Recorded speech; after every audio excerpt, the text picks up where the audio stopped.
Throughout this series, we'll be discussing many aspects of cancer diagnosis and treatment, and we will be sharing several personal stories related to cancer. Some listeners might find this content upsetting. Please listen with discretion.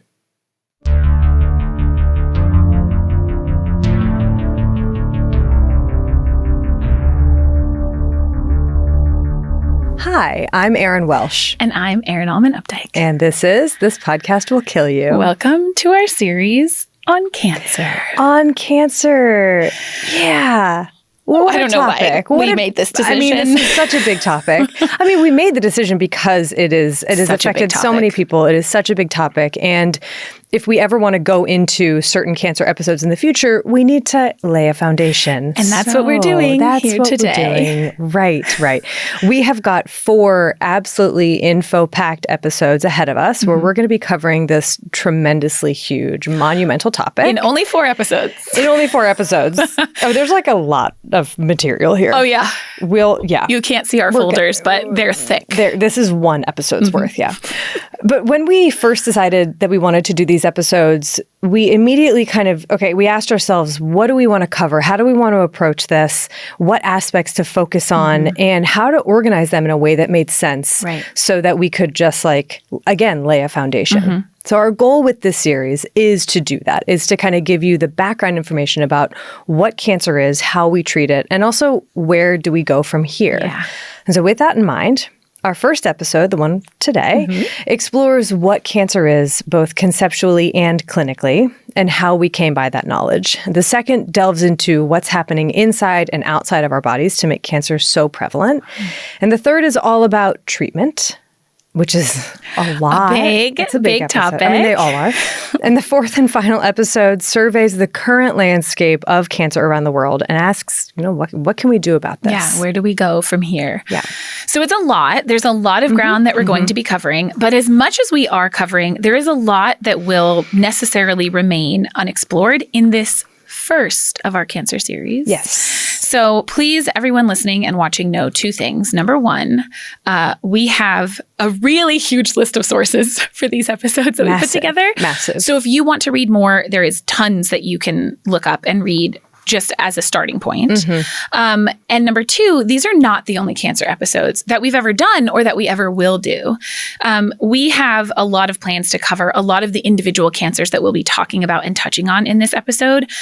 So we also would love to hear from you if you have particular cancers or particular topics that you want to hear a lot more about. I know, just like we know that we'll need to do colon cancer very soon. Yeah.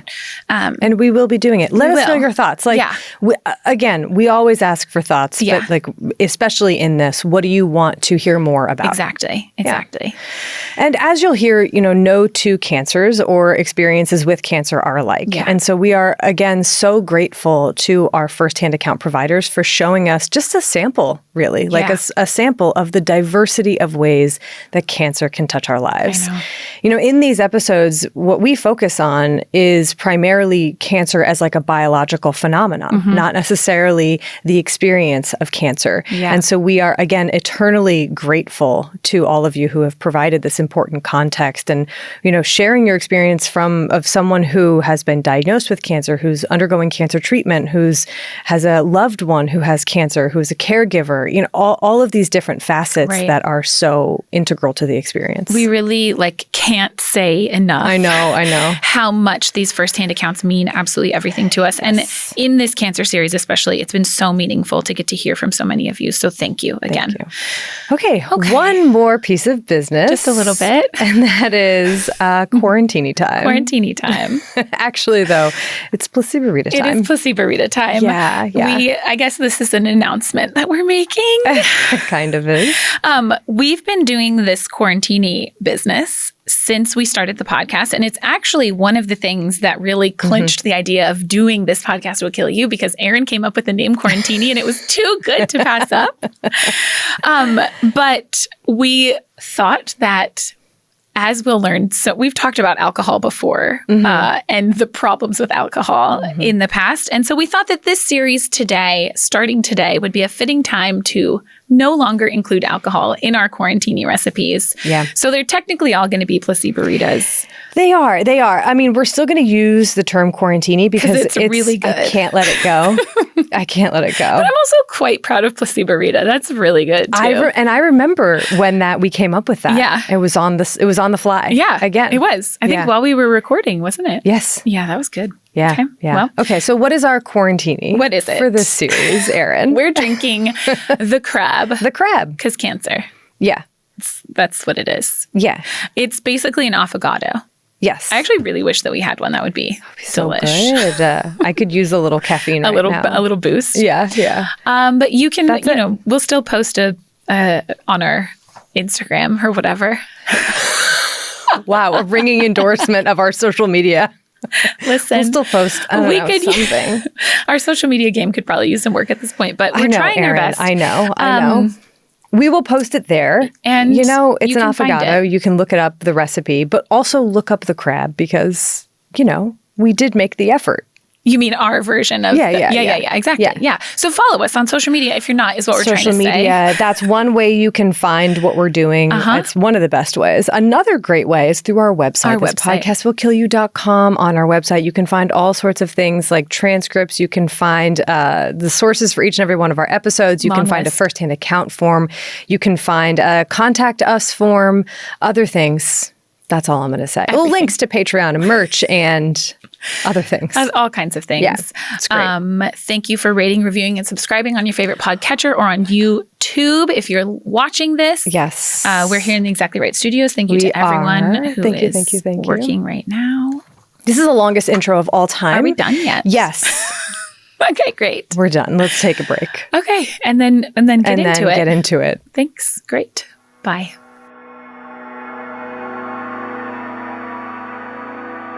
Do you know that you can live without a jugular vein? Those were the first words my surgeon told us after he removed said vein during my second excision surgery for squamous cell carcinoma. 6 months earlier, the newly discovered cancer was isolated to my tongue and lymph nodes. The cancer was brought on by the human papillomavirus, HPV. As a Gen Xer, I probably got it long ago. However, my children are likely to be spared HPV and this kind of cancer because of the Gardasil vaccine. The cancer was removed with good margins, meaning they'd probably gotten it all. Then came the radiation to sweep up any stray cells hanging around. I received the largest dose possible, 30 sessions directed at my neck and mouth. Before radiation began, I was told there was a deterioration risk to surrounding bone structures. I brushed it off thinking, saved my life, nothing else matters. However, the radiation did not stop an immediate recurrence. That's when it was wrapped around my jugular vein. Then I began chemotherapy. This required me to mask after each treatment so as not to contaminate the air with chemo. I was only a few treatments in when the world shut down due to the COVID pandemic. Because the public was buying up medical protection supplies, oncology ran short and I had to source my own masks. Chemo worked where radiation had not. I'm in remission, but cancer is still a part of my life. As predicted, the large radiation dose ravaged the bones of my jaw. It's been 7 years since cancer, and I still face an extensive 8-hour surgery just to repair the damage from treatment itself. The inevitability is that, without this procedure, it's only a matter of time before my jaw simply breaks. There was no saving my teeth. Eating without them and with a partial scarred tongue is difficult and limited. I needed physical therapy to learn to swallow again. Since dentures are contraindicated, I'll be living with the stigma and drawbacks associated with toothlessness for the rest of my life. Still, beats being dead.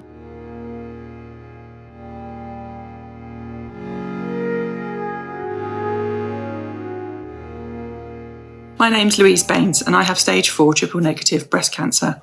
I was first diagnosed stage 3 8 years ago at the age of 39. I had the standard treatment, chemotherapy, surgery, radiotherapy, was eventually back to some semblance of normal. Then in 2023, I found a suspicious lump in my armpit, a new lymph node tumour.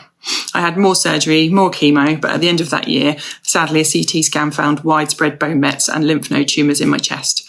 My world fell apart for the third and most ominous time.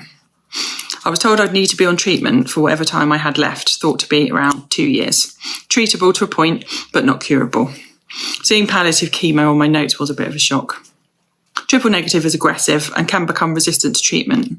My first line of therapy, chemotherapy and an immunotherapy, got me stable, pretty much obliterated all my bone mets, but I had progression after a year, so I moved on to a new drug.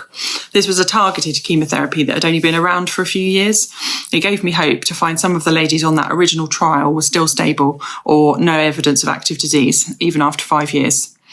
I took part in a clinical trial with my primary chemo, which added an extra trial drug into the standard treatment, and I became fascinated with the science behind the treatments. Researching the history and development of each drug became really interesting to me. That first study didn't show any better outcomes than standard treatment, sadly, but being part of the research made me feel like I was helping in some small way. After my second line of treatment started to show resistance after another year, I decided to look for another clinical trial. I only have a few options left for suitable chemos, and while I'm still pretty fit and well, I don't want to use them all up too fast. I was approved for a trial at the Royal Marsden in the UK, and I'm being really well looked after. I'm on my second cycle of a targeted immunotherapy plus a standard immunotherapy, similar to what I had as my first line. It's a phase 1 expansion trial, so the drug has shown some promising results in one type of cancer and is being expanded to include other difficult to treat cancers like mine. I'm quietly hopeful. I'm now 2 years into my diagnosis and I didn't expect to still be here. Research is very important to me and I will be forever grateful for the extra time I've been given with my son, my husband and my friends. Statistics haven't quite caught up with the current treatment, so I wouldn't recommend Googling for a prognosis. According to that, I should be in the ground long ago. But right now, I'm living well and hopefully will continue to do so for as long as I can, thanks to science.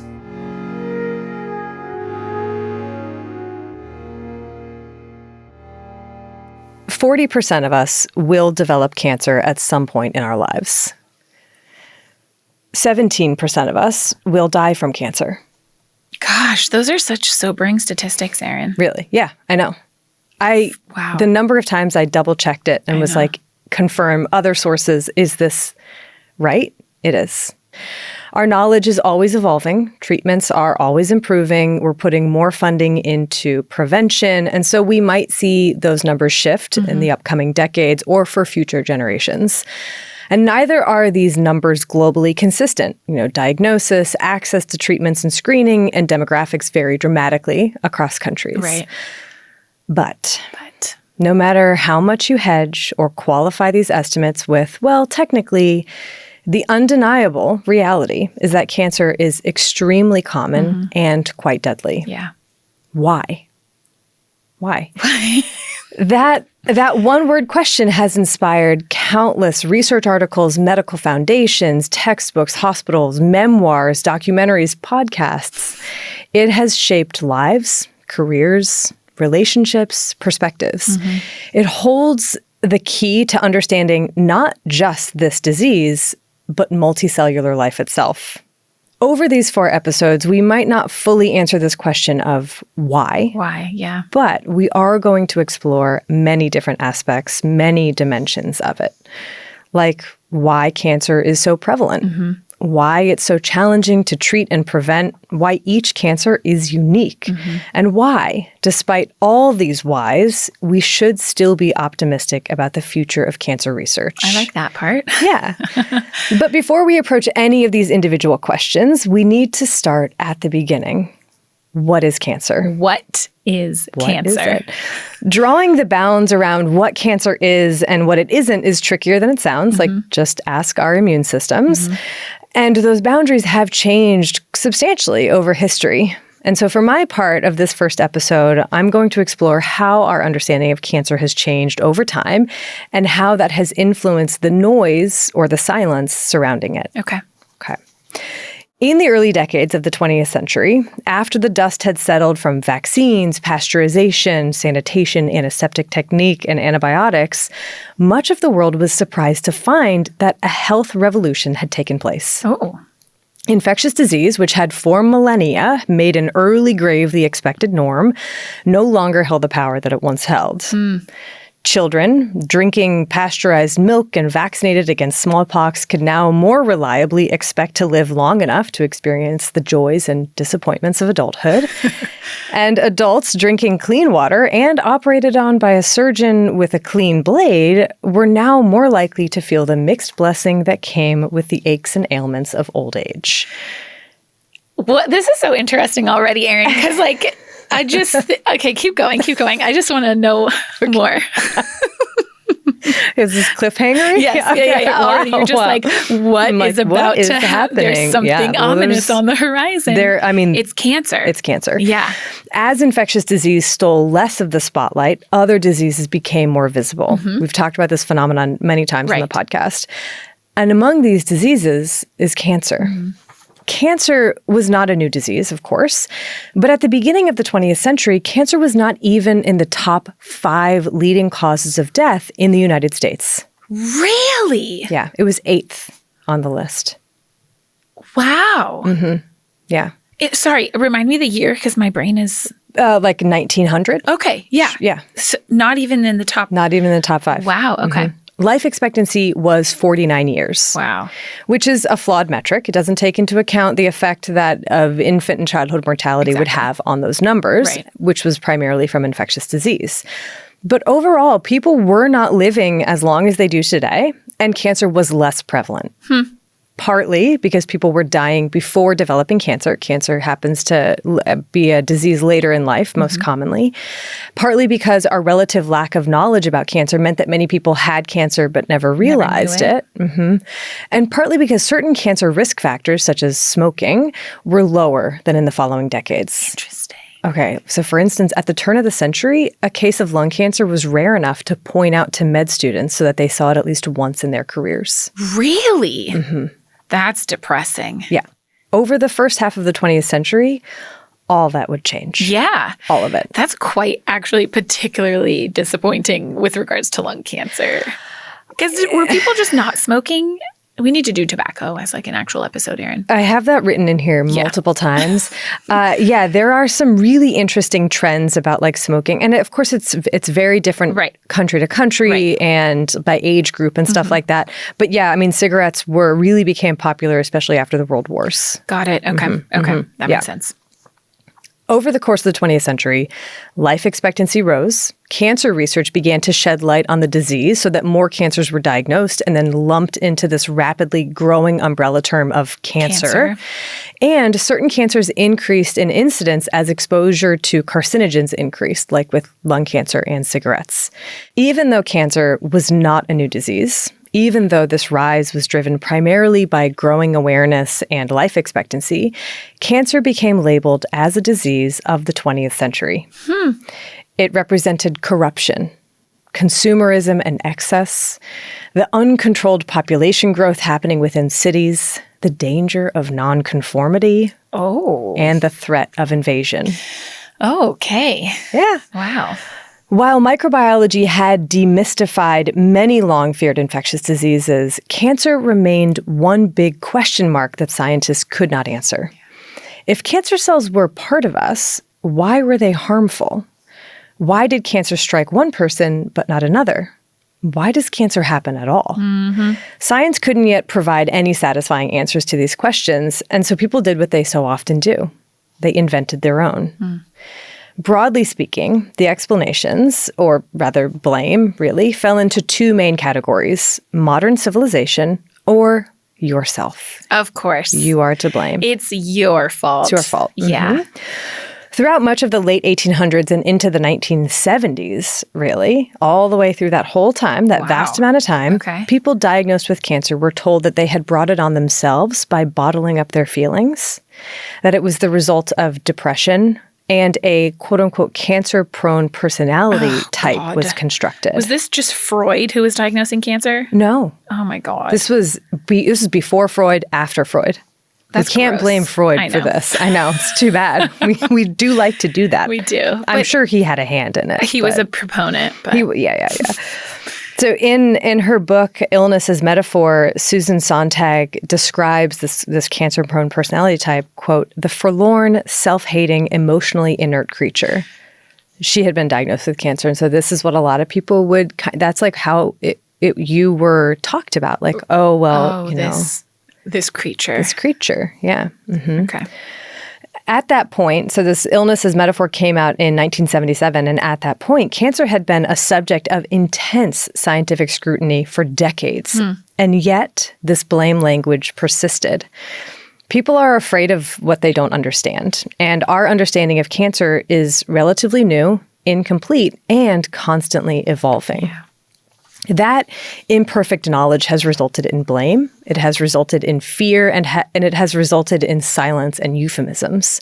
When Ulysses S. Grant developed throat cancer in 1884, his doctor acknowledged that cigars, they might have been to blame, but added that, quote, depression and distress of mind was a more important factor, end quote. In the development of throat cancer? Mm-hmm. Okay. Yeah.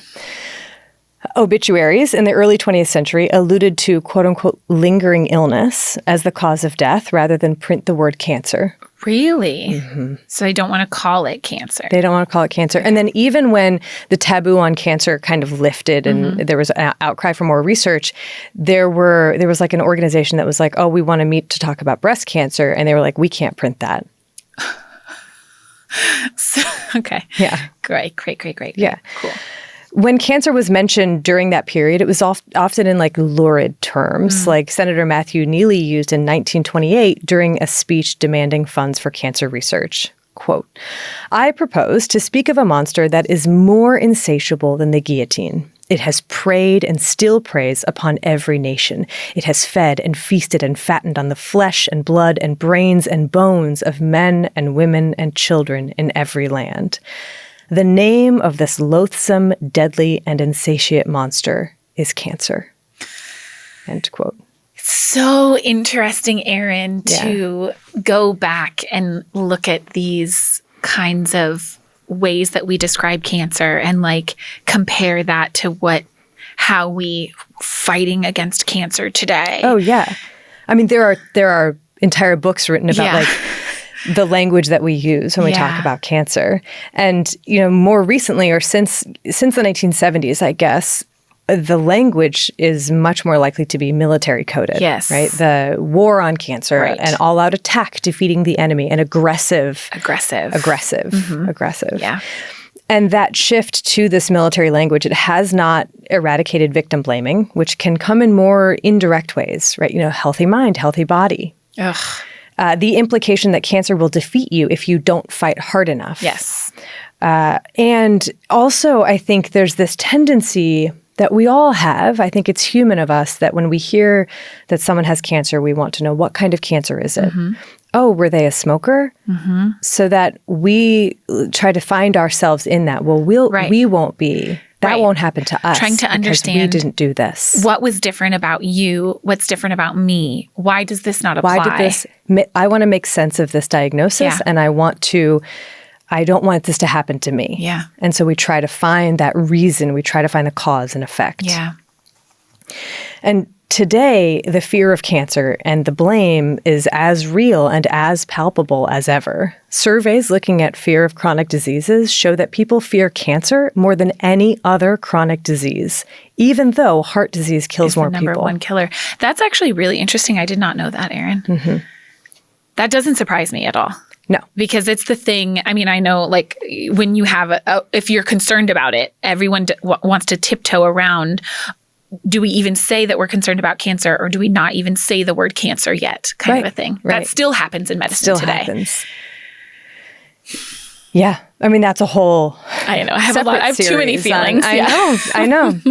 And so, but yeah, I mean, why? Like, what is it about cancer that elicits such dread? And I don't think that it's an unreasonable fear. Yeah. I would not say that at all. I have that fear. Mm-hmm.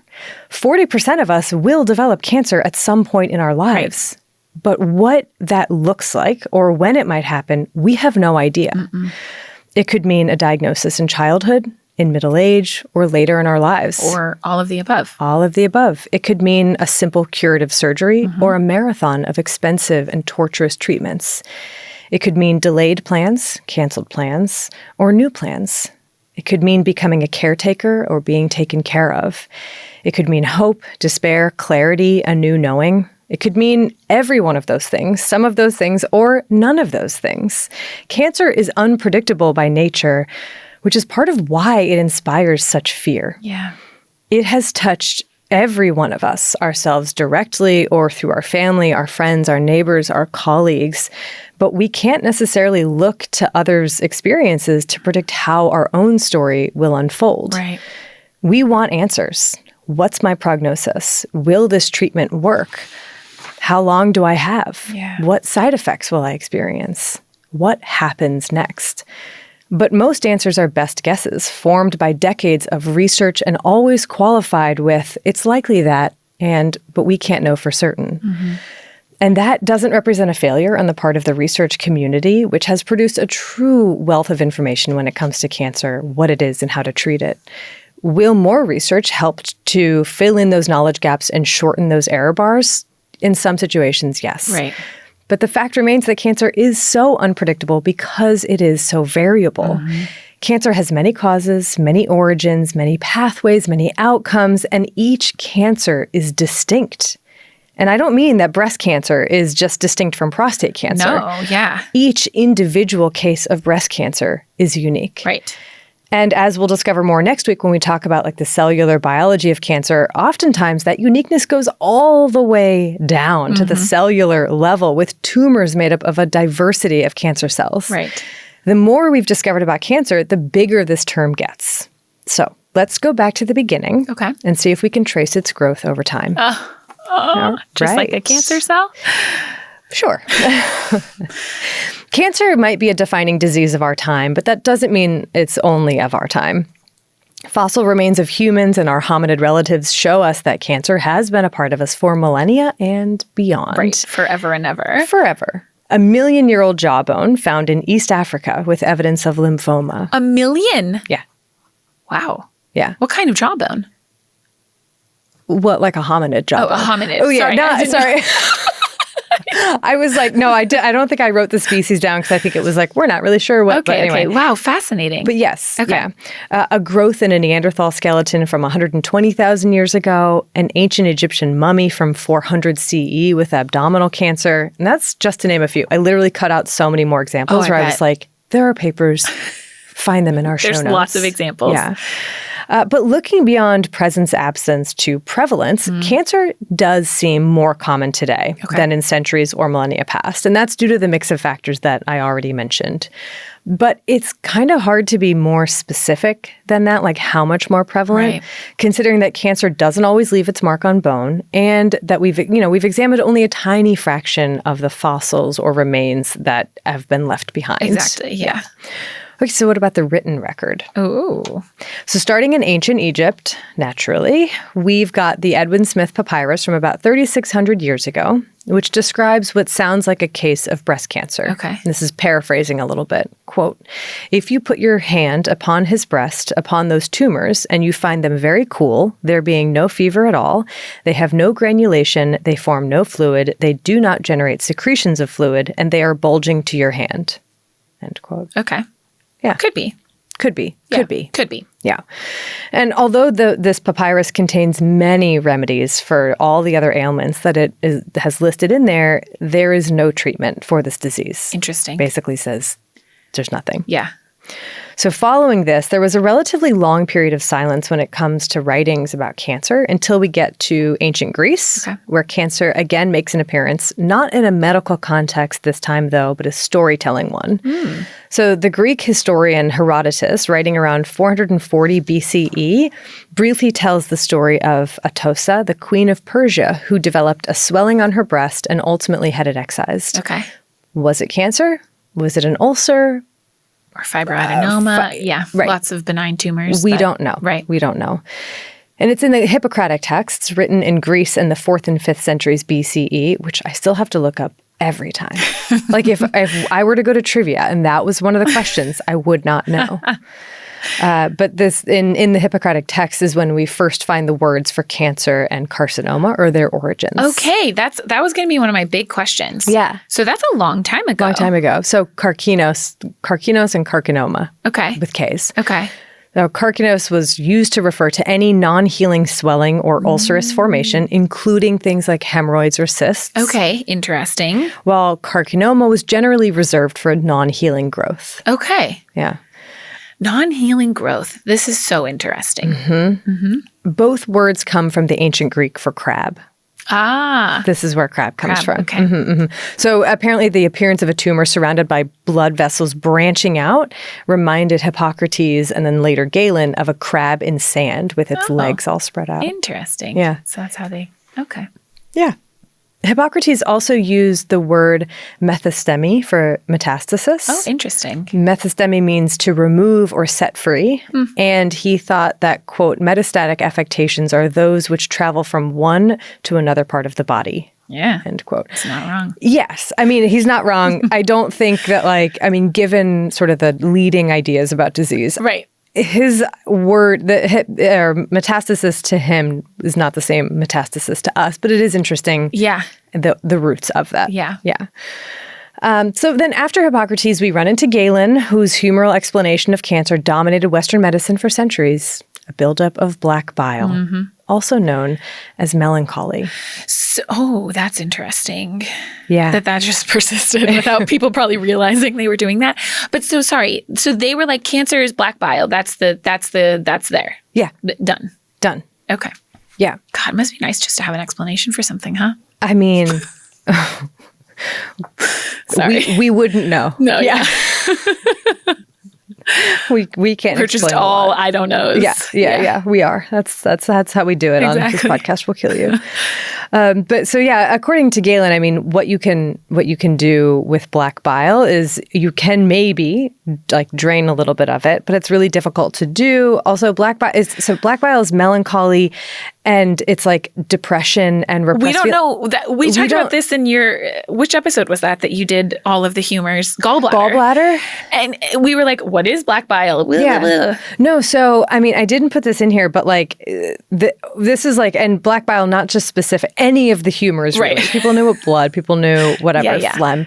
But black bile was this mysterious thing that no one could find. And then I think it was Vesalius, I hope that's right, was trying to confirm Galen's black bile and the humoral theory and was doing autopsy after autopsy. And he was like, I don't find anything. I don't know where it is. What is this? And so it was kind of like the beginning of the end, which had already been under question, blah, blah, blah. Right. Medicine was not stagnant for that long, etc. But Galen, for the most part, was like, I don't think that we should treat this. I don't think that surgery is the way to go. It's only going to speed up progression. And so unless it was very small, he tended to opt to just do nothing. Okay. And later physicians kind of did the same thing. It was very much some did surgery, some didn't. And many other surgeons, physicians contributed to this body of knowledge about cancer, but it was incremental and none of it really moved the needle. Yeah. In terms of what does this do for the patient? Okay. Right. Or even our understanding to then try to develop something. Okay. And so Galen's black bile concept of cancer came under scrutiny as early as the 14th century. It overstayed its welcome, though, for much, much longer than that. No central hypothesis of cancer took its place, and physicians remained largely helpless to treat or even just understand this disease of many faces. That's so interesting. And things started to change around the 18th and 19th centuries. Okay. All right. So science and medicine during this period is marked by the invention of tools and techniques that allowed physicians and scientists to observe for themselves what had previously been invisible. The thermometer that indicated a fever, the stethoscope that detected a heart murmur, the microscope that revealed the cells that formed us and all of life. The taboo against autopsies had been declining for a couple of centuries, which allowed people to map out not only how the body worked, but also when things went awry. And with this new toolkit, patients were more likely to find confirmation and explanation of their vague symptoms. surgery back on the rise, especially once antiseptic technique and anesthesia were introduced in the later half of the 19th century, surgery revealed that the exhaustion and the aches that you had been feeling were likely tied to the tumor in your breast that had spread to your bone. A slide of your blood cells viewed under the microscope pointed towards a proliferation of white blood cells as a contributor to the listlessness and abdominal pain you had been experiencing. As a medical topic, cancer was not unknown to the physicians of this era, but it evaded explanation. These new tools, surgery, microscope, anatomy, chemistry, gave them the opportunity to pin down this disease, focusing on two main questions. What is cancer and why does it happen? This is so interesting, Erin, because I don't think that I expected for there to be a kind of unified idea that cancer is cancer from that far back. Like, I thought that this was going to be you being like, and then they thought that this was some weird disease and it turned out that was also cancer. Like, yes, that is kind of what it, I mean, things are still coalescing here. Yeah. So it's just like now we have starting in the 19th century, we have these tools. We have this idea of like, okay, now we're going to throw out this black bile theory, which had been around for a really long time and kind of lingers still. And we're going to kind of see like what this individual one is. And so breast cancer was still viewed as a distinct thing. And it is, I mean, and you can see why, because like there are commonalities between some and not between others. Yeah, exactly. And so, but it's what happens now. The story I'm about to tell you is how we form the idea of cancer itself. Like the mechanism, the recognition of it. Especially because you're like blood cancers versus solid tumors. Like they all can look so different. They all can look so different. So how do we come up with cancer? Okay. In 1845, German physician Rudolf Virchow, aka the father of modern pathology, published a case report on a 50-year-old woman who had been admitted to the hospital with edema in her legs, a swollen spleen, diarrhea, and nosebleeds. She was treated according to the standard of the day, which was like leeches, bleeding, purgatives, etc. But she passed away 3 months later. Virchow conducted an autopsy and found that some of her organs were teeming with white blood cells, with hardly a red blood cell to be found. And it was like he noted that it was like the normal ratio of white blood cells to red blood cells had just been reversed. Completely flipped. And it was like the white blood cells were so numerous that they were preventing the production of red blood cells. So to Virchow, he was like, okay, I've seen many white blood cells before in infections, but this doesn't look like that. This is not like the thick, pus, whatever, yellowish that happens after an injury or a festering wound. It's just too many white blood cells that looked slightly off. They looked mostly like normal white blood cells, but they were a little bit off. And so he gave it a name, leukemia. He named it. It's Greek for white blood. Yeah. And this name was revelatory because it didn't imply a process or a cause. It simply described what he saw. Interesting. White blood. And over the following years, Virchow continued to examine and describe cases of leukemia as well as solid tumors, and he found a common thread. Uncontrolled cell proliferation seemed to be at the root. Too many of whatever type of cell. Whatever cell it's it is. A little bit odd. Yeah. And so since our bodies are made up entirely of cells, which was kind of a relatively new concept at the time, like cell theory had really just formalized in the early 1800s, That's like so interesting. 1830s.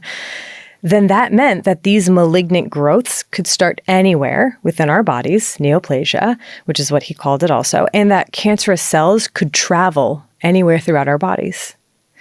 Virchow's framework of uncontrolled cell proliferation, articulated in the mid-19th century, became the leading concept of cancer. It displaced the plethora of vague, non-mechanistic hypotheses like it's a buildup of lymph, or it's poisons from the soil, or it's an excess of black bile. And it still really provides the foundation for our current understanding of this disease. It didn't explain why cancer happened, but it gave people an image to search for and a way to diagnose. Just too many of one thing, and it's a little bit odd. A little bit off. With this, the field of cancer research had broken open. 3 primary, though overlapping avenues emerged. Mechanism, what's causing this, epidemiology, who's getting it, and treatment. What do we do about it? And since at least the late 1700s, scientists had identified patterns of cancer in populations, whether through, environmental or occupational exposure, like scrotal cancer in young chimney sweeps. Huh. You don't know this story? No. Okay, wait for the 4th episode. I cannot wait. It's great. Or familial clusters, like Pierre Broca's research on hereditary breast cancer. Okay. But these proved to be exceptions. In the majority of cases, there was no family history or known or distinct environmental exposure. So the other big scientific and medical revolution at the time, microbiology, wasn't providing many answers either. While different fevers began to be divvied up among different bacterial pathogens or microbes, they didn't seem to be at the root of cancer, at least not obviously so. It was our own cells causing the problem, just as Virchow observed. Right. In the late 1800s and early 1900s, improved microscopes and staining techniques began to shed light on what it was about our cells that was causing these issues. They look slightly off, but what is that offness? Right. What is off about them? Yeah. Yeah. Our chromosomes was one thing that they observed. Basically, something happens to the genetic markup of a cancer cell that causes it to replicate uncontrollably, and the resulting cells inherit that faulty genetic material, continuing this pathological cycle of growth and metastasis. Done. So this is when they started to also realize that not only are we all made up of cells, but that each cell then divides and creates more cells. And then what are the instructions that are inherited? Right. Chromosomes. If it's inheriting faulty chromosomes, Then there it's you going to go. be a faulty cell. Yep. Yeah. Yeah. This is how cancer grows. Right. Yeah. What a time to be What in a research. time. My goodness. But still, what was the initial trigger? Right. What happened What at happened? the beginning to then lead to that abnormal chromosomes? There didn't seem to be a consistent answer. There was radiation in cancer, chimney soot in cancer that ran in families, but these diverse explanations were unsatisfying. How was it possible that these disparate things were all resulting in the same disease process? How? Then a beacon of hope. In 1910, Peyton Rouse discovered that he could transmit cancer from one chicken to another. Oh. Yes. The discovery of the Rouse sarcoma virus, which is the first cancer virus to be discovered, kicked off a frenzy of research. Maybe there's a virus for every cancer if we just look hard enough. We just look and find it. And for some time, that seemed like it might pan out. There was the Shope papillomavirus, was identified in 1933, which is a cancer-causing virus that causes tumors in rabbits. We talk about it all the time in our talks, but it may have led to the jackalope myth. Because it has these horny growths. Rabbits and things. There were mouse viruses that caused cancer, cat viruses, and the first human cancer virus, the Epstein-Barr virus, associated with Burkitt's lymphoma, that was described in 1964. Okay. And so over these decades, over this 50 years or so, a handful of people were still working on environmental and hereditary causes of cancer, but the majority of research funds for basic cancer biology, which was a smaller portion of the pie overall for cancer funding, it was geared towards this viral hypothesis of cancer. Interesting. Yeah. That's really, really interesting to think about. Right. And given the huge strides made in the first half of the 20th century when it came to the control and prevention of infectious diseases, especially when it came to vaccines, it makes sense that viruses were an appealing answer to the question of why does cancer happen? Right. Because if you could just come up with a vaccine, then that's it. Then we can be done with it. We can be done. Yeah. Well, yeah. There's still, we can get people to take the vaccine. Public buy-in and all of that. Yes. Yeah. But after decades of research, it became increasingly clear that viruses held the answer in only a small proportion of cancers, about 10 to 20%. And by the mid-1970s, research took on a more balanced approach, also investigating environmental and hereditary causes of cancer. But that era of research where the viral hypothesis ruled all, people were also had other, people were of I'm not sure. Yeah. I know. Sorry. Hedging, blah, blah, blah. But it led to the discovery of oncogenes. And this is a really fascinating story, which you should find out, but it's too long to include here. But these oncogenes, essentially, in trying to find out what it was about this virus that led to cancer. Yeah, what were they doing to our cells? Yeah. They were like, there's this different version of a gene that's causing, it's like a mutated version of a gene that we have, but it's causing the cell to proliferate with just no off button. To keep growing. Just go. Yeah. And so oncogenes, and then later tumor suppressor genes, the finding of these, mutated forms of normal genes that then either, gas pedal to the floor or the brake is broken. No brake, yeah. Yep.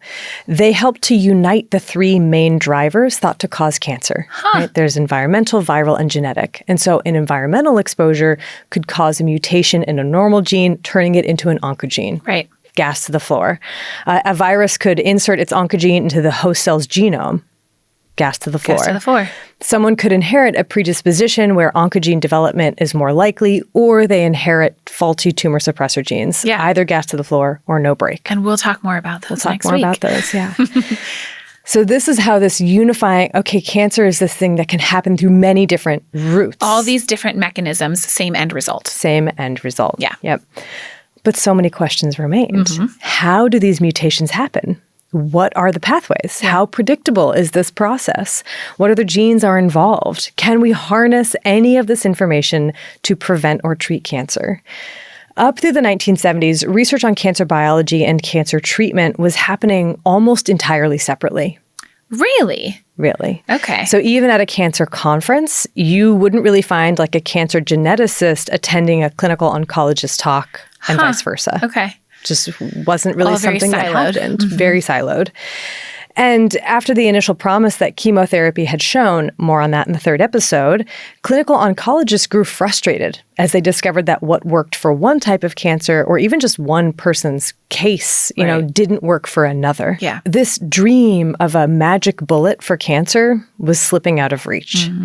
Cancer biologists validated this with their research as genetic sequencing revealed the complex and unique pathways that drove each individual cancer and how those pathways evolved over time. And so when Nixon announced the war on cancer in 1971, it was useful. It was really quite useful from a funding and awareness viewpoint. It was like, you know what? This is a thing. We're going to fight this. This is a priority. This is a priority. Yes. We are going to, cancer is an underacknowledged priority. We're going to fund it the way that we fund war. That is the idea. That was the idea. Yeah. But it also had the effect of distilling this incredibly diverse process into one disease with one mechanism, one pathway, and thus one mythical cure. Okay. And when that cure failed to materialize, the public grew disillusioned. There was this sense that if we could just form a task force, we could just task force our way through this, just throw enough resources and expertise at this problem, then we could come up with a solution in no time. Because this is what the Manhattan Project had done during World War II, right? Like, why can't we just do this? Yeah. But reality didn't quite align with these high expectations. And in 1997, a controversial study came out in the New England Journal of Medicine with the jarring title, Cancer Undefeated. So this was about, 25, 26 years after Nixon's war on cancer. Okay. What was inside was even more shocking. The report demonstrated that from 1970 to 1994, cancer deaths had either plateaued or increased for most cancers. In the few cases where cancer mortality had declined, it was mostly attributed to screening and prevention. Yeah. The paper was criticized, reasonably so, because it seemed to call into question the decades of cancer research and the millions in cancer funding. The trend it showed was real. Cancer remained deadly. But what it didn't articulate were two very important things about cancer. Number one, cancer is not one disease, but many. A paper like that falls into the same trap of coalescing, this distilling into one thing. Right. It shaves off all of the nuance, any of the color around this thing. So lumping all cancers together does not allow us to see the nuance, like where substantial progress has absolutely been made or where we still have a ways to go. And number two, the other thing that it didn't really articulate about cancer was that cancer is a disease years in the making, both in terms of its pathology as well as our understanding. The cigarettes that you smoked in your youth might lead to cancer decades later. Right. Just as the cancer biology we're uncovering now will give us insights into treatment that will take years to develop, test, approve, and become a standard of care. I think that's one of the hardest things about how fast things feel like they're moving right now is that they still aren't fast enough for people today, you know? And they that's aren't. the reality. Yeah, it is. It is. Yeah. And, these, it will take a while for these headlines to actually become reality that people can access if, there are other issues with access. But for some treatments, it has already happened. Some cancers have been completely transformed because of our understanding and treatment development. Over its history, cancer has been assigned so many meanings and definitions. It's been a disease of black bile, a cellular pathology, a monster, a genetic mutation, an enemy, a curse. In cancer's metaphors, we see the fear and the blame that is so human of us. In our narratives of cancer history, we may emphasize scientific progress over failure. And in our personal stories of cancer, we may assign villains and heroes, cause and effect. We want cancer to be one thing, but it isn't. It has many causes, many mechanisms, many pathways, many beginnings, and many endings. Each time we try to draw hard boundaries around it, cancer resists them. It demands that we look again and reconsider. And when we do, we find something that, for me, has been perspective shifting. We find that the same cellular mechanisms that allow a cancer to proliferate and metastasize are those that underlie our ability to heal wounds or develop from infancy into adulthood. Yep. We find ourselves. We find what it is to be a multicellular being. Cancer is not a failure of our cells. It is a consequence of multicellular life. To understand why cancer arises in the first place and why it's so difficult to prevent and treat, we have to explore cancer in an evolutionary framework. Yes, we do. Which is what we'll be doing next week. Yes, we will. But before we get there, we still actually have to define what cancer is. What is it today? What is it today? So, Erin, what is cancer? I would love to tell you what I can. My name is Amanda. In 2019, at 52, I was diagnosed with stage 3 triple-negative breast cancer. The diagnosis was a shock, not only because of its severity, but because I truly believed I was doing everything right. For years, I followed a clean alternative wellness lifestyle. I ate organic, avoided plastics, used non-toxic products, took supplements, exercised regularly, maintained a healthy weight on a low-carb diet, and didn't smoke. One pivotal decision was replacing annual mammograms with thermal imaging. It felt empowering. In hindsight, it was a serious mistake.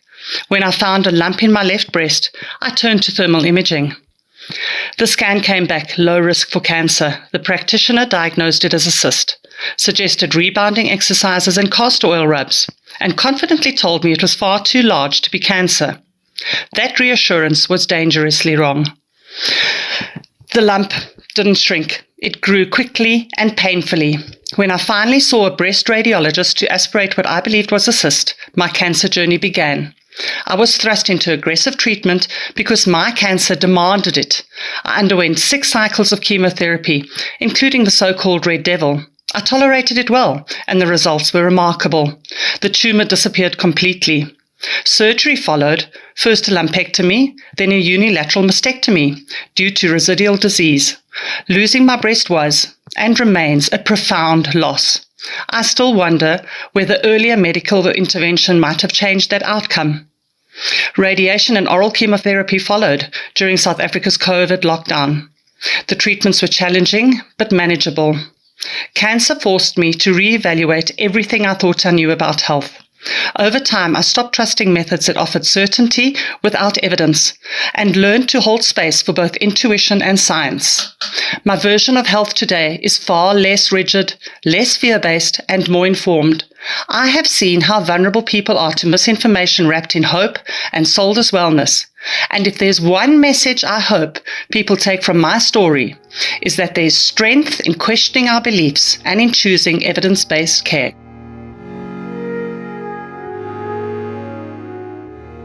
Hi, my name is McKenna. I live in Ormond Beach, Florida, and when I was 15 years old, I was diagnosed with stage 3 Ewing sarcoma, a rare form of bone cancer. My odds of survival were about 50-50. I underwent countless rounds of chemotherapy and had a surgery to remove my left fibula. Because of how aggressive the type of cancer I had was, cancer immediately became my entire life. I was pulled from school and spent most of my time in the hospital. It felt like I didn't exist outside of my disease. There was also just this chance I wasn't going to. Chemotherapy is also pretty violent in nature. It felt like every part of me had to be stripped away in order to get rid of the tumor. I lost my hair, my toenails would turn black and fall off, I had horrible mouth sores that kept me from eating, I had chronic insomnia. It felt like I kept giving and giving until by the end I was just a shadow of a person with really only my life left. I ended up responding well to treatment though, and was able to go back to school for my senior year of high school 2 years after my initial diagnosis. At first, I was excited to go back and felt it would be a new chapter for me where I could be a normal kid again. Instead, I began a whole different type of suffering. Sitting in a desk, I felt like I didn't know how to exist as a person anymore. I'd gone from being 15, still coming into my own, to cancer becoming my entire life. I now couldn't claim the cancer identity, but also physically and mentally, I didn't resemble the person I was before. Looking in the mirror, I felt a disassociation to that person and couldn't grasp who I was. At the same time, I was suffering from PTSD. I was continuously having panic attacks and took myself to the emergency room on a couple of different occasions, convinced my cancer had returned and I was going to have to start the process all over again. I ended up becoming severely depressed and got to the point where I really didn't want to be alive anymore, which brought on a deep survivor's guilt for even having these feelings. People weren't very understanding of this. It ended up being a really isolating and lonely time in my life, and I just wish someone had told me that what I was feeling was completely normal. 1 in 5 people end up with PTSD after cancer treatment. It took me years to find a sense of self and peace again. This past July was my 10 years cancer-free. I'm eternally grateful for all the moments and experiences and things I've been able to accomplish since I was that 15-year-old. I am truly so happy for my life. But I also want to go back to tell myself that what I was feeling was okay. I didn't need to feel grateful for something that should have never happened in the first place. No matter what, I was always deserving of my life.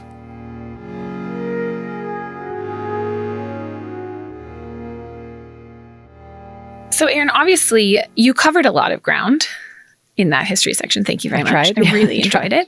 But we do still have quite a bit to cover in terms of what we mean when we talk about cancers today. And so that's what I'm going to try and get into right now. And there are actually quite a number of different definitions depending on what organization you're looking at. But they do all boil down to this same general concept, which is abnormal growth, right? Cancer is an aberration of some kind. It is abnormal. It's atypical. It's out of control. It's uncontrollable growth in some way. So one technical definition that I will put forth comes from the National Cancer Institute, which says, quote, "Cancer is a disease in which some of the body's cells grow uncontrollably and spread to other parts of the body." Now, I just side note here, because some of the definitions of cancer very explicitly say cancer is a group of diseases, and other definitions say cancer is a disease. And I just think that that's a really interesting, that is still something that I wouldn't say is up for debate, but is just a part of how we define cancer, where some groups are going to define it more as multiple different diseases. And some are going to say we're lumping all of cancer as one thing with many different pathways and many different ways that it's going to turn out essentially. It's interesting. Well, and it's there's a deliberate choice there. So yes, exactly. What does that mean? What does that mean? I also read a really interesting, I'm so off script right now, but I read a really interesting paper from 2023 that was we're proposing a new definition for cancer. That was and it was an entire paper that was an explanation for their one sentence definition, word by word. This is why we chose of instead of by and stuff like that. I like that. You would love it. I would love that. But they really focused a lot on the evolution concept, which we're going to talk more about next week. But it's a great paper. I'll link to it. Yes, please. So the point is that uncontrollable cell growth. Yes. That spreads to other parts of our bodies. Okay. Just pause and don't ask me any questions. Sure. Because I will tell you that a big question that arises when I hear that particular definition is how? Why? How are cells growing uncontrollably? How are they spreading to other parts of our body? I'm not going to answer that question this week. Can I ask a question? Yeah. But I just want you to know if it's that, I won't answer it. No. I kind of know some of that. Yes, I know you do. But spread. Is that, so that is obviously. That is a big, I'll talk a lot about that this week. Okay. Yes. Okay. That is a big part of cancer, and that I will talk about this week. Okay. The spreads to other part is a really important necessary part. Inclusion in that definition. Yeah. Fascinating. Yeah, we'll get there. But the question of how this happens is what I'm going to focus more on next week's episode. But this week, I'm going to just kind of take for granted that we all understand the idea of a cancer because we've known someone who has had cancer, etc. And what I want to dig a little bit deeper into is what I would call maybe the kind of clinical aspects of how we deal with cancers today, right? How we define them, how we classify them, and then broad strokes on sort of how we're diagnosing and, grouping different kinds of cancers. Okay? And then next week is more the biology of what's happening. Great. Cool? Great. Okay. So the first way that we have to classify cancers, and I think that we do this kind of almost intuitively when we talk about cancers, is what organ is your cancer coming from? Mm-hmm. And that is actually the first way that medicine has to classify a cancer too. It's primary site of origin. So where did those cells initially come from? Were they lung cells? Were they breast cells? Were they liver cells? Where in the body did this tumor first begin? Oh, I have so many questions already. Okay. Okay. And we do this for a lot of different reasons, but it's in part to figure out where it first started. Yeah. And also because pancreatic cancer acts very differently than breast cancer. And so we need to know what we're dealing with, right? Which also act differently, by the way, than blood cancers like leukemias and lymphomas. These are all very distinct types of cancers. Once we have figured out the organ, like the tissue that it came from, that is not the end, because not all breast cancers are the same. Not all lung cancers are the same. And so the next part that we have to do is figure out what tissue type it came from within that organ. Okay. What part of the lung? What part? Yeah. Yeah. So cancers that come from our epithelial cells, and we've talked a lot about epithelial cells on this podcast, but they're the cells that line all of our body surfaces. Yeah. So they're like the inside of ducts in your breast. They are the insides of all of our blood vessels. They're the cells that are like lining and making up the inner parts of our body surfaces. These are called carcinomas. And so if you ever hear carcinoma, that means that it came from epithelial cells. This accounts for like over 90% of solid cancers. We'll get there in humans. Okay. And you further can divide it from there because there are many different types of epithelial cells. So you might have a squamous cell carcinoma that came from these flat, like disky shaped cells. Yep. Or you might have an adenocarcinoma, which comes from these glandular cells.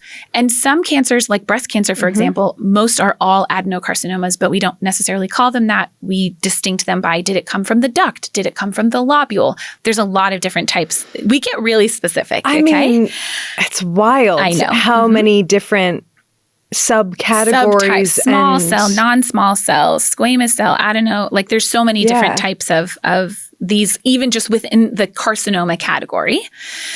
Wow. Aside from that, cancers can also arise from non-epithelial tissues, and these would be our connective tissue cancers. Okay. So sarcomas, bone cancers, those kinds of things are called sarcomas. And those are actually a really wide range as well. So for example, a mesothelioma, which, listen to our asbestos episode for more detail, but a mesothelioma we think of as a lung cancer. It's not a lung cancer. It's a cancer of the lining of the lung, which is a connective tissue. So even though it gets a special name, mesothelioma, it is technically a sarcoma.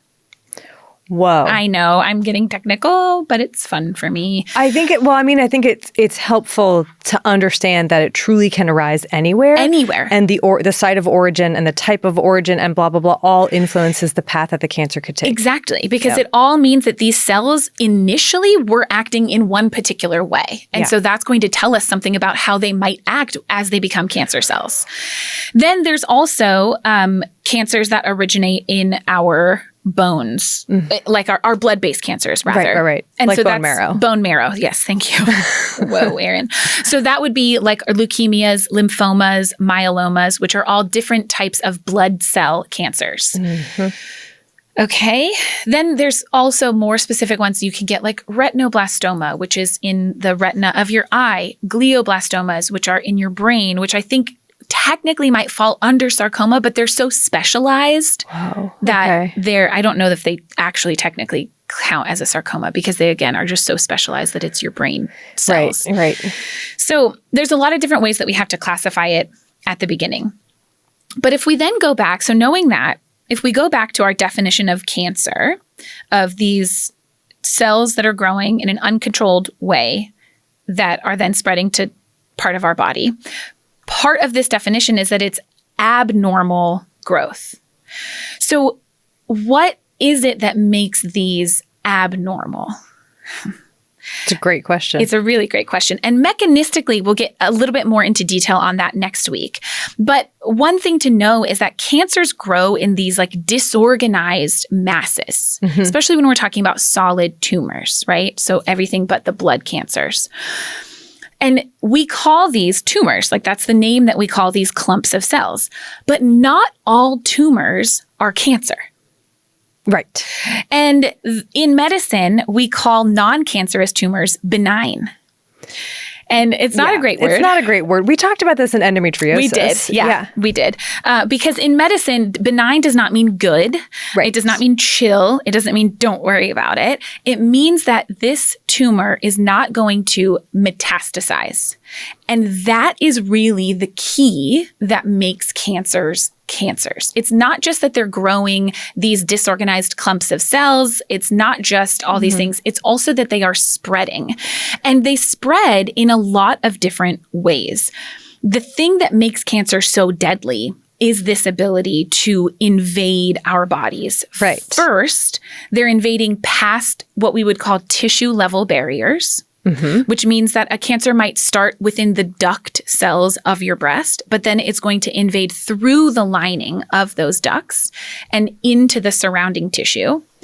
And then it will break off pieces of itself and it will travel, whether through your lymph system into your lymph nodes or through your bloodstream to distant organs and set up shop there. And that is what we call metastases, those little bits of pieces that travel and make new tumors at distant sites.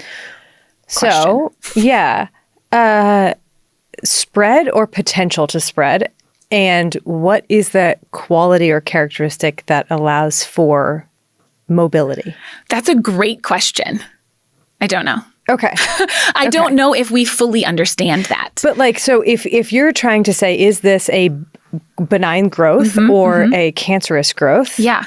How do you distinguish? That's a great question. They're looking at we'll talk a lot more about all of the other like cell markers and things that we see on how these cells behave in cancer. Yeah. If that makes sense. A little bit next week. The hallmarks. Exactly. The hallmarks of like how cancer cells all behave.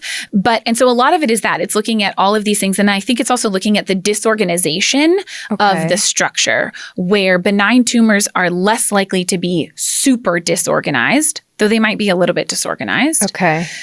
Compared to malignant tumors. So things that are going to be spreading. And I think too, I think that most of these growths now we have well characterized. So we know if you look at this type of tumor, it is not likely to spread. Whereas if you look at this type of tumor, it is likely to spread. And there are some that can sometimes hedge that line where they are not cancerous, but they might have the potential to become cancerous. Okay. Another question from the class. Endometriosis. Oh, I knew you were going to ask this, Erin. I know. I have to. I mean, you can find cells anywhere in the body. And it can form tissue. It could grow tissue anywhere. Yeah. So how is that not classified as a cancer? It's a really great question. But it's a really good question. And I think honestly, doing this research for this episode made me go back and ask that question myself, because I was like, it doesn't kind of makes sense. This is one of the biggest hallmarks.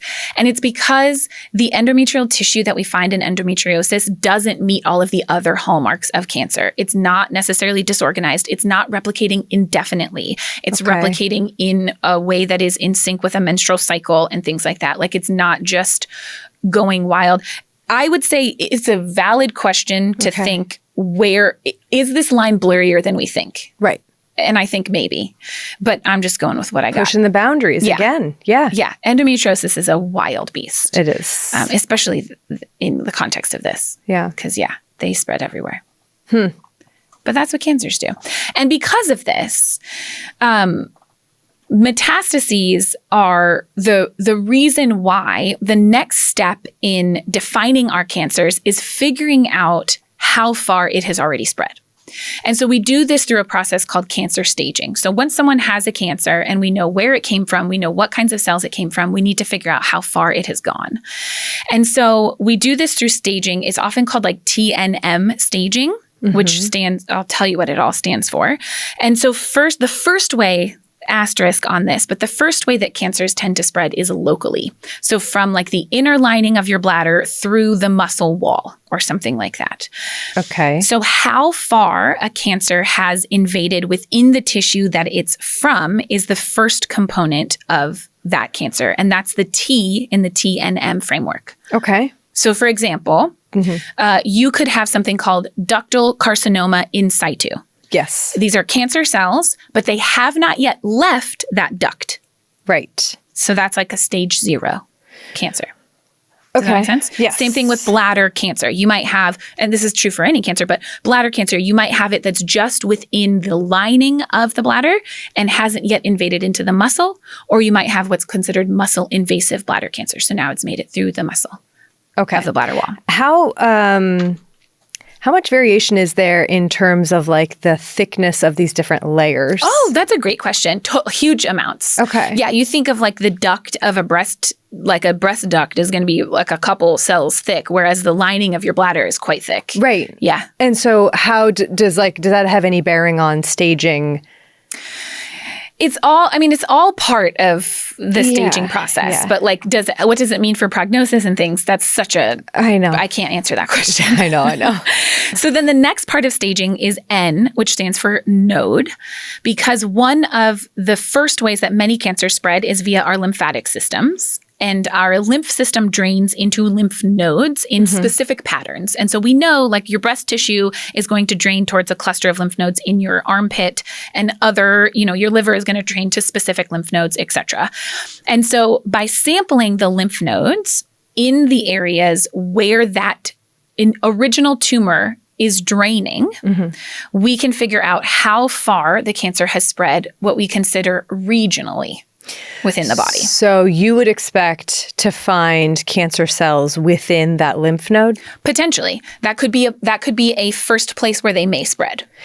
And is there a possibility that it has spread but no evidence in the lymph node? Absolutely, because the next step is M for metastases. Okay. Because the other way that cancer spread is via the bloodstream, which means they can go anywhere.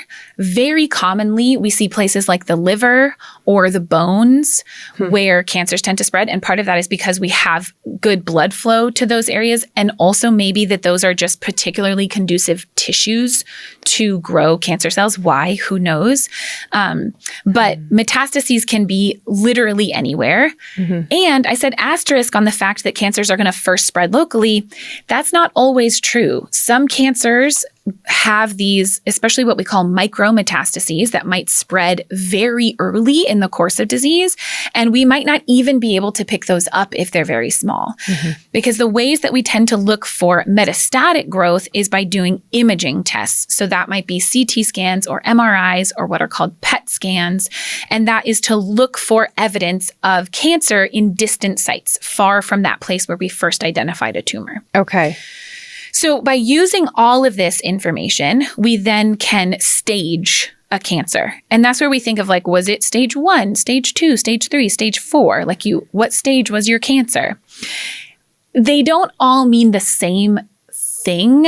And there's a lot of nuance to this. So I'm not going to like get detailed into how we stage these cancers, because some get like 2A, B, C, D, and things like that. So many variations. And especially for some cancers that we have now done a lot more research on and we understand much better, breast cancer as one example, there might be a lot more to staging than just this. There might be testing for hormone receptors. There might be testing for particular antigens that we see on the cancer that we happen to have treatment for. So we could then treat it with specific medications. Right.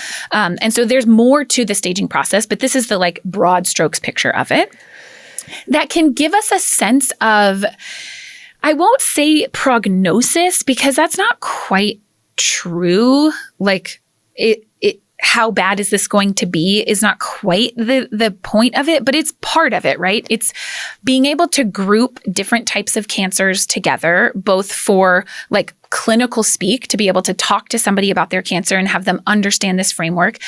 And also to be able to do clinical trials so that people with similar types of cancers, with similar distributions in terms of nodes and metastases and things, are going to be participating in trials for different medications. And it also, I think, creates this language that allows us to say, stage 4 means that your cancer is metastatic. Right. Stage 0 means it has not spread outside at all. And everything in between is a lot more gray area. Sort of like, okay, how long has this been going on? How fast did we get here? And where might this go from here? Kind of, except that every cancer moves differently in terms of speed. So not so much on the how fast did we get here necessarily, but like, where are we now? Where are we starting from? Where are we starting from? And what does that mean for then what the treatment options are and things like that? So, okay. So let's say that you go in because you suspect you have a suspicious growth and you're like, I want to get this checked out. Yeah. What are the steps for staging? Like, what does that look like for someone? I was hoping that you would ask me that question next. Oh, good. Because it's like, the question is like, how are we diagnosing cancer? Yeah. How are we doing this? Right. And it can start with a really wide range of things, depending on if you come in saying, I have a lump that I'm worried about, or if it's like, I've been losing weight and I'm nauseous, or if it's I'm fatigued. And so like the how you get exactly to that initial diagnosis can really, really vary depending on the type of cancer that we're talking about. A cervical cancer, we might pick up on a pap smear. A breast cancer, we might pick up on a mammogram. Something like a blood cancer, you might have to have blood work done and it just be abnormal for someone to be able to recognize that. Right. So there's a huge range of how we get to that initial one. But then the next step is actually a tissue diagnosis, which means getting a biopsy to be able to do all those things we said. Where did this come from? What kind of cells are they, etc. And then the staging process is going to be usually a relatively long process of many, many appointments. But it might include, in addition to that biopsy, it might include node biopsies. So especially for something like breast cancer, you might get node biopsies at the same time that you get an initial biopsy because we know those nodes very well. We know which ones to sample for in what quadrants, et cetera. For others, it might not. There might not be a nodal biopsy until there's maybe an exploratory surgery or some kind of surgery to remove the cancer. And then you would sample lymph nodes at that same time. What is it? Walk me through a node biopsy. Oh, I mean, I'm not a surgeon or an interventional radiologist, but you are an MD. So I'm just hoping for some broad strokes description. It depends on the type of cancer and things. For breast cancer, you could do it without necessarily needing to do like an open surgery or anything. So you might be able to do a lymph node biopsy with just like an interventional radiology type of procedure. Okay. The same thing might be true for a lot of biopsies of things like maybe your liver or even lungs. You could do with like a bronchoscopy. You could do a lot of different biopsies in multiple different ways of both lymph nodes and the tumor itself. Okay. Whereas for others, you might not, like in your guts, it's very hard to sample some of those lymph nodes. And so you might not be able to do a lymph node biopsy until you're doing a surgery. And then you might take the whole entire lymph node rather than just a sample. Mm-hmm. Okay. And there's obviously pros and cons to doing both and, right? Right. But hopefully that was a good answer. It was great. Thank you so much. And then after we have all of that, then you're also going to get imaging tests as well too. And that's to look for distant metastases. And, depending on the types of cancer, there could be a lot. How well does imaging, what is the imaging? And then like, are there cancers that are missed by imaging or, Yes, definitely. Okay. Especially, I mean, I would say especially micrometastases. Like we're not going to be able to pick up a handful of cells somewhere. Right. Which is why a lot of times chemotherapy is still recommended, even if you think we had a surgery, we got good margins, we didn't see any metastases, there still might be a recommendation for chemotherapy because we just don't know if there's other cells hanging out locally or more broadly. But yeah, MRI is sometimes used, CT scans are sometimes used, and then PET scans, which are this like weird and fancy way to look at metabolism, basically. It's really cool. It is really cool. There's still like a mystery for me. But you basically are looking at like glucose uptake and metabolism so that you can see if cells are looking like they're growing more than they ought to. And you can do fancier PET scans you too. can do very you can fancy. find specific targeted cancer cells. Exactly. But okay. I just didn't know how well imaging captures. Yeah, it all just depends. Like it just depends on the size. And that's why most people with cancer are going to have many scans. It's not going to be just the one. It's going to be that first one for staging. And then they're going to have scans to look for evidence of recurrence or new metastases that we didn't know about.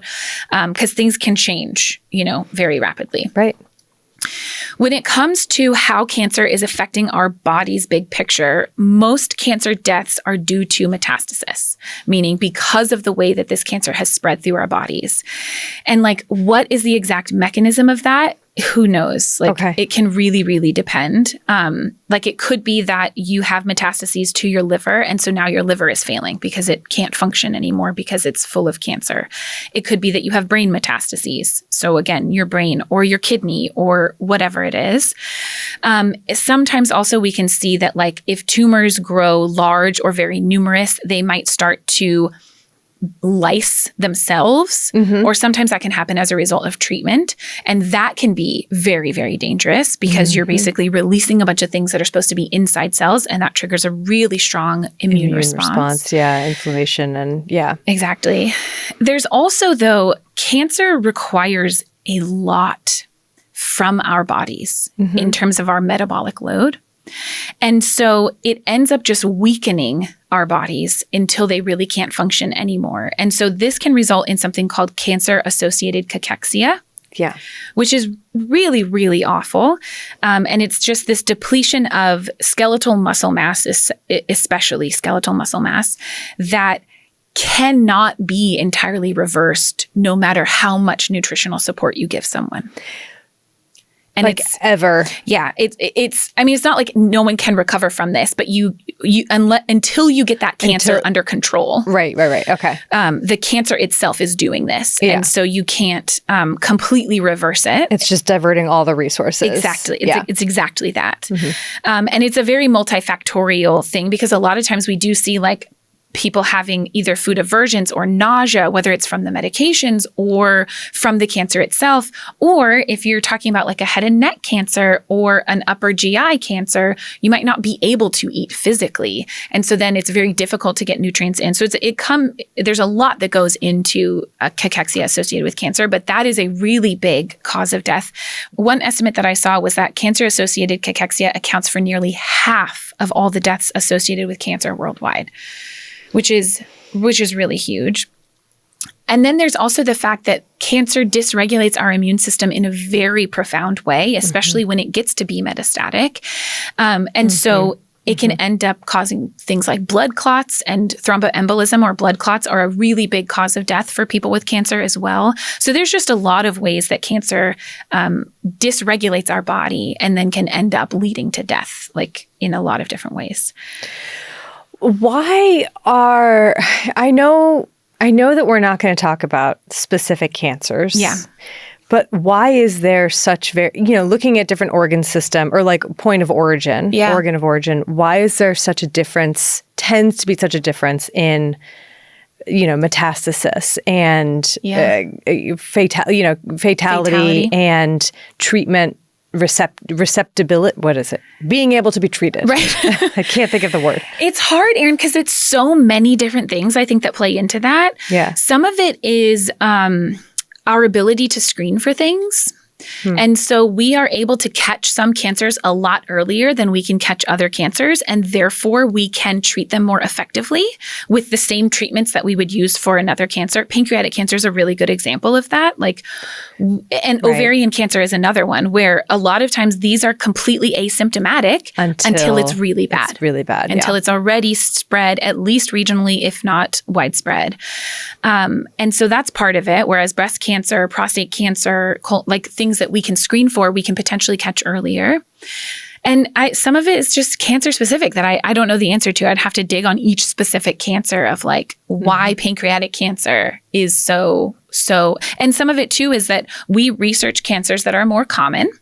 Yes. And there's more funding for cancers that are more common, which is logical, which means that cancers that are more rare are going to have a lot less treatment options. They're going to be harder for us to detect, harder for us to even think about checking for, and then harder for us to treat because we don't have as many treatment options available for those kinds of cancers. And that's a really huge issue. Right. And then if they're rarer, then it's harder to have clinical trials that then, show the performance of this treatment versus another. Exactly. And, So you're relying on a lot less data to guide your therapy to begin with. So there's so much that goes into it. So many factors, yeah. But obviously cancer can and does end up affecting our entire body system. But I haven't even told you at all, how does this actually arise? How does it happen? How does a cell in our body just up and decide to go rogue? Is that really what happens? Why is tobacco smoke and genetics, how do all these virus, environment, genetics play a role? That is where we'll pick up next week, Erin. Cliffhangers. We love them. We do. Gosh. I know. It was a lot. I feel we've covered a lot of ground already. And but I have also, so many more questions. I know. I feel like we've also barely scratched the surface. Yeah, it's true. This is an iceberg of a topic. And if you want more below the surface, boy, do we have. Nice. Very well done. It's like we planned that. We for did you. not plan that. We have a lot of sources. Yeah. I have so many, and I just wrote a few here Her to list shout is out. so long, y'all. Please go to our website, thispodcastwillkillyou.com, click on the episodes tab, and it is such a long list. It was really hard to stop. Yeah. And No, there are that's some good. really great sources. Okay, so for this episode, a few of the sources that I found the most helpful are The Emperor of All Maladies, a biography of cancer. It's classic. It's Pulitzer Prize winning. It is, yes, by Siddhartha Mukherjee, published in 2010. Then there's another book called Teratologies, A Cultural Study of Cancer by Jackie Stacey, which I think this says 2013, but I think it came out earlier than that. Okay. I'm not sure. That was a really interesting perspective on our perception of cancer today and how that's shifted. Then there's a series by Hadju from 2011 going all the way through 2016 or something like that. 7-part series called A Note from History, Landmarks in History of Cancer, part 1 through 7. Hugely informative. Okay, love that. And then also more about sort of the historical perception of cancer is A Dread Disease, Cancer in Modern American Culture by James Patterson, 1988. Not the same James Patterson that my dad reads. I don't believe so. I'd have to double check on that.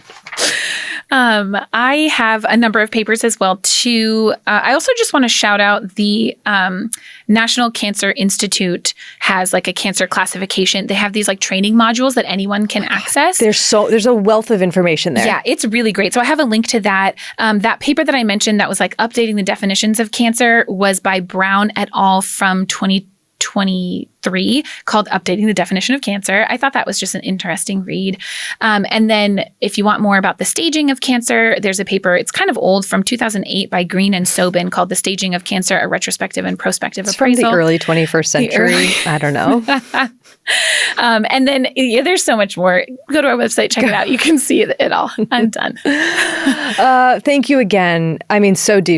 So deeply to the providers of our firsthand accounts. Yeah. It means the world. Everyone who wrote in, everyone who sent in your story, thank you. Thank you so much. Thank you to Bloodmobile for providing the music for this episode and all of our episodes. Thank you to everyone here at the Exactly Right Studios. Yes, thank you.